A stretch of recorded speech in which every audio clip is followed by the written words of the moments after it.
I know exactly who's finishing as the wide receiver 1 in fantasy football this season. All you got to do is look at history. And the first metric we'll look at is back-to-back wide receiver 1 finishes. Has not been done since Antonio Brown in 2017. He actually did it 4 years in a row, which is crazy. So that kicks out Jamar Chase. It's possible, but it's unlikely based on history. Now, even crazier, non-consecutive years. Wide receiver 1s over the last decade haven't even had another wide receiver 1 finish. Okay? So that kicks off CeeDee Lamb and Justin Jefferson, who will undoubtedly be great, but not the wide receiver 1.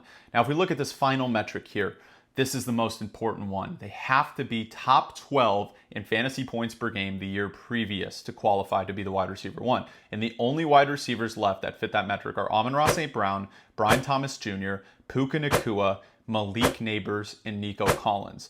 Now, let's kick off 2 more guys because 90% of those wide receiver 1 finishes were top 7 in fantasy points per game the year previous. So that kicks off Nico Collins and Brian Thomas Jr., leaving Malik Neighbors, Puka Nacua, and Amon-Ra St. Brown as the only possible wide receiver 1s for next season. Now, if we look at the best quarterback of those 3, it's obviously Matt Stafford, but Puka has Devontae Adams, so I'm a little skeptical of him finishing as the wide receiver 1, even though that'll undoubtedly take more pressure off of him. Amon-Ra St. Brown has been the wide receiver 3 for like 3 years in a row, so I do not think he'll be the wide receiver 1. Malik Neighbors had the highest target share when he played among those guys, okay? He was top 6 in fantasy points per game the year previous, and he has no competition in the wide receiver room. Malik Neighbors is your wide receiver 1 for the 2025 fantasy football season. Let me know what you guys think in the comments. Make sure to follow me for more fantasy football content like this.